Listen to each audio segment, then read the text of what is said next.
Good evening, everyone, and I'd like to give you all a lovely warm welcome this evening and to our lovely special guest, Karen Wood. So, good evening, Karen. Good evening, Chris, and good evening, everybody. It's lovely to be here. I'm getting all excited now. I'm getting excited as well because it is an absolute pleasure to welcome Karen back because Karen has done quite a few trips now, haven't you, to be honest with us? Yeah. I think this is your fourth one, if I remember rightly. Or is it three? I was supposed to come, and then we were still in lockdown. Yeah. I think it's three. I think I've done 21, I'm sure 22, 20. it might be oh three. No, it might be four. It might be four, actually. Yeah. Oh my God. Yeah, I know exactly. Yeah, 4 years on the bounce. See? I know. Yeah. Wow. So Karen is going to be coming up to do us a workshop, but she is also going to be visiting other churches in the Northeast as well, aren't you? So that'll be lovely as well. So, as everyone can see on the screen, we are promoting your workshop, which is going to be on the 3rd of August for a day. So, do you first of all just want to introduce yourself and tell people a little bit about you, where you're from, and anything that you'd like to share with them, basically? Well, I'm Karen Woods, and I'm a spiritualist medium, and I think I'm living now in Tilby in Lincolnshire, because I think every year I've come up, I've lived in a different place. Yeah. Because I move around quite a bit, but at the moment I'm getting closer and closer to you all in the Northeast, aren't I? I've gone from the south. I'm in the Midlands in Lincolnshire now, which I'm absolutely enjoying. I absolutely love it here. I've been here since January, and it's great, really enjoying it. But my journey started a very, very long time ago, and I was living in West Wickham, in it's West Wickham, Kent, near Bromley, which is Greater London. And I sort of found myself in a spiritualist church. Some friends took me along, and it just felt right. It just felt at home. I didn't realize at that point that I was a medium, although I've always had strong intuition. My grandmother was sort of, I think when I look back now, she was very intuitive. She believed in life after death, and I think that gift sort of runs down in from the family. To cut a long story short, really got involved in the church, was invited to sit in my friend's circle, and I didn't know why she was inviting me, but she said, I just see something in you, and I think that you're gonna, it's going to benefit you. And I absolutely loved Monday nights, and then stayed, what it's like, you go from circle to circle. Then I found myself in another circle with another wonderful teacher, and she introduced me to the Arthur Findlay College, and I went from there and did some training, and then I just started to go out as a fledgling, and then found myself working in churches, and sort of like the rest is history. So, but I can't stress enough how important good teaching is, and that's why now I try to pass on all those years of experience that I've got to others. It's funny, we were talking today in a class that I take about the responsibility of being a medium. I'm sure you understand that, Chris. It's it's not just jumping up on the platform in a sparkly top. It's the responsibility to the spirit world, to the church, and to the recipient of those messages, and to your sitters when you do private readings. So it's my passion, it's my life, it's it's something I absolutely love. It really is.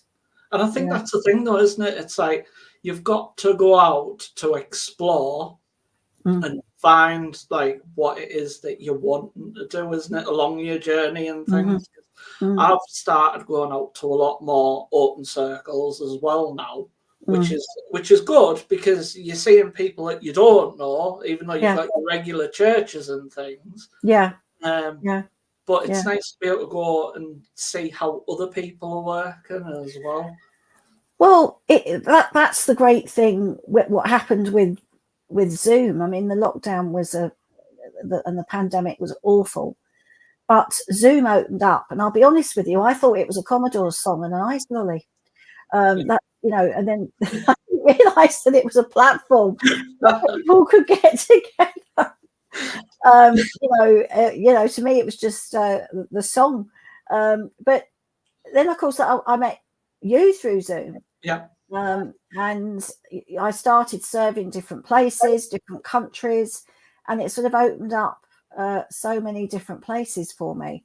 Yeah. And that's how I ended up coming up to you, because I sort of said in passing, half joking, oh, well, when lockdown's over, I'll come for a visit and serve some churches. And before I knew it, I was booked. And off I went. Yeah, and off you went. And I think this is a thing as well, is people might not have had the opportunity this year as well to book you. But there might be other churches watching here who are going, oh, we want Karen Wood next year. So they've got ample opportunity to that's it. Next year, and we can maybe sort some extra stuff out for you as well. Well, also, I'm not so far away now. Yeah. You know, I'm probably my partner drove up to Newcastle for work the other week, and he sort of said, oh, it's only 3 hours from where we are to Newcastle. Well, it's say 2.5 now I am from you. Yeah. So it's not too bad. So I'm not you know, I could pop up for a day and a night, or just, you know, so I am sort of closer to Lincolnshire, North Lincolnshire, Yorkshire, Derbyshire, Nottinghamshire. So I am looking to broaden my horizon, shall we say, to find some new places to work and some new people to meet, and workshops and things. So, yeah, I mean, I love the Northeast. I love the coast. I love the food. The people are great. You love the beaches as well. Oh, I do. Beaches. And well, my dog Oscar loves the beaches because he gets treats at the cafes, which he absolutely loves. There's a restaurant in South Shields called Riverview, and I know he's getting excited because he gets a bowl of chicken. There you go. Oscar's happy. That's the main thing. Well, when Oscar's happy, we're happy. Exactly. So I am now going to just to get back to the workshop quickly, because otherwise people are going to go, what they're doing here? What are they doing? So tell us a little bit about how you started off in the spiritualist movement then. Was it just, you obviously you've done the open circles and things like that. Did it just then develop straight into going into, you know, like platform work from there, or did you have a bit of a healing background first? Well, what happened was there was years ago when I started, it was very much closed circles. So I was in closed circles. That's how I did my training. And then I used to go on the courses at the Arthur Findlay College. But before that, I felt that I wanted to do healing. And at the time, they were looking for trainee healers at the church. So that's what I did first. I did healing. Yeah. It was sort of like the healing and the speaking that I did first, really. Yeah. Because we used to have speaking classes. But it was the healing that I started with. So I trained and did I did the healing. But I didn't actually, there was lots of changes within the SNU at the time with the healing, and my church sort of, shall we say, didn't really agree with some of it. So my training was delayed, but by that time I was starting on my mediumship pathway. But you know what? All those years I worked as a healer, the attunement with spirit was very strong. And also I loved working with my healing, and still do. Yeah. You know, I still sit and send absent healing out because I think healing mediumship is one of the purest forms of mediumship, and it's also one of the most important forms of mediumship as well. And it is a wonderful thing to do when you can see people, get better when they come for spiritual healing. I really wish I had the patience to be a healer. I just don't. I can do it. I just can't put the theory to the book for the qualification. It just goes above me every time. But a lot of people, exactly like yourself, have done that, where they've started off in the healing realm first. Yeah. So the nitty-gritty question now: do you want to explain your workshop, what you're going to be doing? Well, people are probably wondering, when I thought of this title, people probably think, what is she doing? What is it all about? Because it's a very unusual title, The Dash. So I want to explain. And if I may, I'm going to read a poem where it started from. Look, a couple of years ago, I was in a Zoom room, and my friend Sandra Stevenson was taking the meeting, and she read this poem, and it's one of those poems that really stayed with me and really resonated with me, and it's called The Dash. So I'm going to read this poem so that you may get an idea of what it's about. It's called The Dash, and it's by Linda Ellis. I read of a man who stood to speak at the funeral of a friend. He referred to the dates on his casket from beginning to the end. He noted that first came the date of his birth and spoke of the following date with tears. But he said what mattered most of all was the dash between those years. For that dash represents all the time that he spent alive on earth. And now only those who loved him know what that little line is worth. For it matters not how much we own, the cars, the house, the cash. What matters is how we live and love and how we spend our dash. So think about this long and hard. Are there things that you would like to change? For you never know how much time is left that can still be rearranged. If we could just slow down enough to consider what is true and real, and always try to understand the way other people feel, and be less quick to anger and show appreciation more, and love the people in our lives like we've never loved before.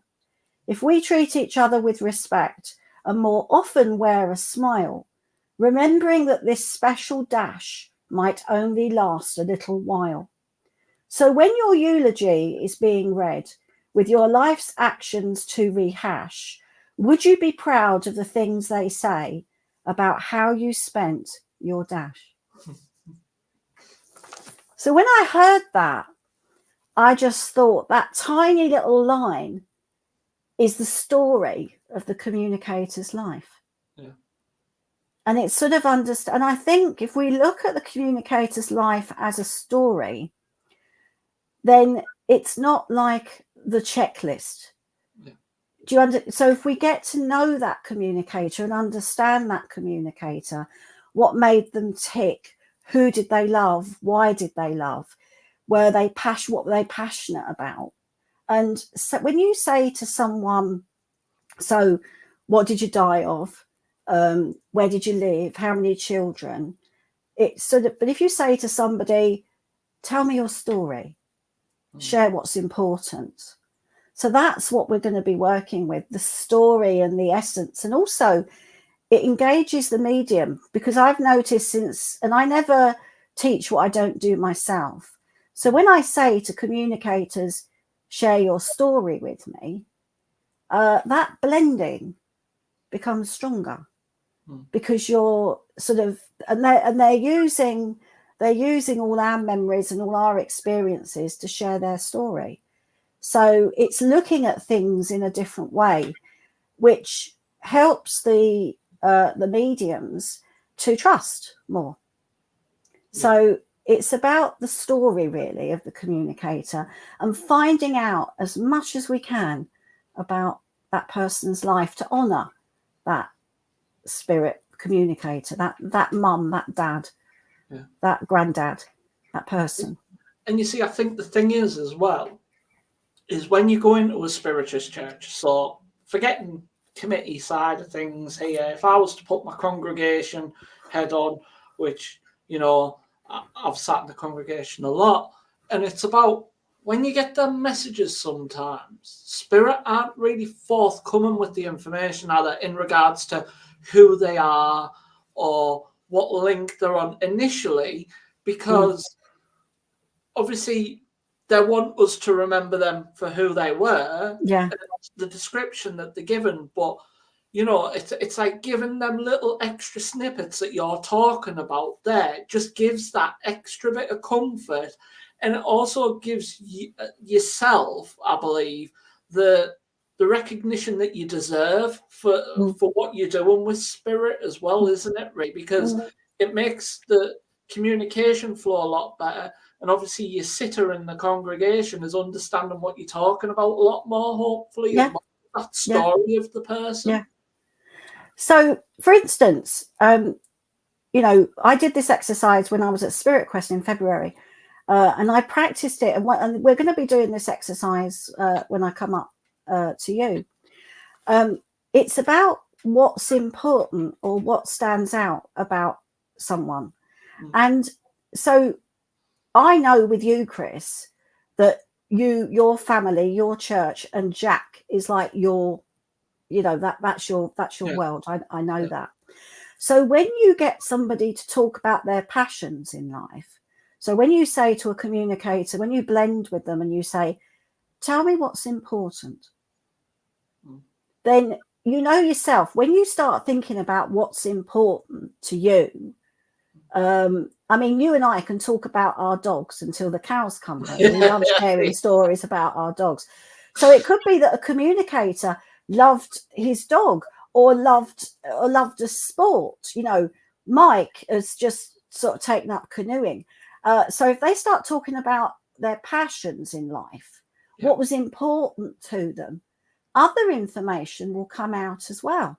Yeah. So it's and I know people might think, well, this is really weird, but it works because I did it with a group. I've done it with my circle for months. I did it end of last year, beginning of this year. We worked on it, and they looked at me as if I was mad. And then I did it with a group of people with Neil Payne. We worked it together, and I did it at Spirit Quest, and I was extremely nervous, but it worked. It worked. And people were bringing out fantastic pieces of evidence about, you know, someone's granny, or, you know, the relationship between the sitter and the communicator. And when I did it in my circle, we were finding out some wonderful things that all the family members did, their passions, the things that was important to them. And it doesn't have to be climbing Mount Everest or performing open heart surgery. It could be how important it was for someone to be with their family, or or Christmas or something like that. But it's actually, you know, finding out and just blending with that person in a more, I suppose, more personal way. Yeah. And finding out what was important to them in their life instead of going through the checklist. I mean, you know, the checklist is important. That, you know, when you're starting off, it gives you structure. But this is to maybe just trust a little bit more and see where it takes you. Exactly, yeah. And I think that's the thing, you know, it's like there's a lot of people, I know I've had inquiries already about next year for our classes starting, and these workshops are just you know, the snippets of things that can help them until they can get into the class as well. Yeah, that's right. That's right. It's like these workshops are so beneficial to people, you know, and people look at them and go, oh, I've got to go and do some work and things. But the essence is if you sat in a class anyway, you're working anyway. So there's no difference really. It's just it's a longer out day for people, you know, to get understanding rather than that hour and a half that they get with us on a Thursday night, you know. So it's really good. So yeah, definitely, and I understand where you're coming from with that, because it makes a lot of sense. I mean, also, you know, this class, this day can be for what? I don't pitch at levels. I just wait to see who comes in the door, and then we work around it. But if there's people that are maybe just starting out, have been going to classes, you can come along. But if there's someone that may be a little bit stagnant, think, oh, you know, I sound the same every Sunday on the platform, or I want some oomph to my mediumship, come along and try something new and look at things in a different way. And I'm also a great believer in trying to build confidence in people. As you know, Chris, in my workshops before that I've done, I've always been a very, believe it or not, people think I'm confident, but I'm not always confident, especially when I work on the platform. But if someone's relaxed and if someone is enjoying what they're doing, finding the joy in your work, then that is also half the battle. Exactly. You know, so it's just a different way of looking at things, and just changing your mindset as well when you're working. So I think you answered that next question there without me even asking it. Well, there you go. Doesn't matter. It really doesn't matter. So moving on then. So how would you expand the knowledge for people working with spirit looking to do this workshop, who might, like you've already said, might be a working medium, or they might already be in a, like, they might have moved on from awareness to a development or an advanced class even. Yeah. What would you say to them? How it's going to help them move forward? Because I know we'll get people asking, you know, I've done this, so what's the benefit to me for doing it? Well, the benefit is, I'm a great believer. I love people trying to find out first and foremost who they're talking to. So I encourage people to establish the communicator. Let's find out who's coming. Is it granddad? Is it dad? Let's get a name. Let's understand who is talking, coming through. And also it's about the clarity and the evidence, bringing in more evidence about that person's life. You know, what did they enjoy? What work did they do? Did they enjoy their work? What hobbies did they do? Were they a sports person? Did they write? Did they like to go walking? If they did, where did they walk? What was their passion? Because when you understand somebody's passion and when you understand their story, and people love to share things that they've done with you. You know yourself. I always say it's like having a conversation with somebody you've met for the first time. Yeah. And I think and sometimes I actually forget that the person is not physically there, because you feel that connection stronger from that spirit communicator. And you feel like you're telling their story, a little bit like a narrator.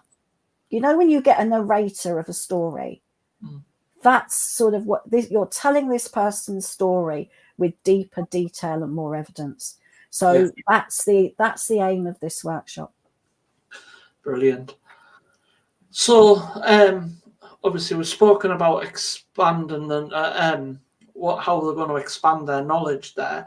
But what experience would you say the attendees need for the workshop? Because obviously we might have beginners that are interested in doing this, which to me is a great way of understanding things and that. But what would you advise? Well, I find that if you put beginners on the right path when they're linking with spirit to actually say, okay, who do you have? Who is it? Sometimes with beginners, they can actually just say it as it is. Yeah. They're not thinking too much. So I don't mind what level that they come in at. Maybe I think if someone has at least connected with spirit a couple of times, they understand about connecting with spirit. Yeah. But as I say, I will work with whoever comes in that door. This can be sort of rejigged to whoever walks in the door. And yeah. I've done workshops where I've had complete beginners, and I've done in the same place, and I've also worked with experienced mediums. So I try to go round and I'll work with the individual. And I also find that sometimes in workshop, if you put a beginner and an experienced medium together, that the experienced medium helps and supports the beginner as well. So it doesn't matter what level. As I said, I'll rejig it to who, but I think it's just looking at things differently. So it'll be good for beginners to start off and say, right, it's good to establish who I've got there.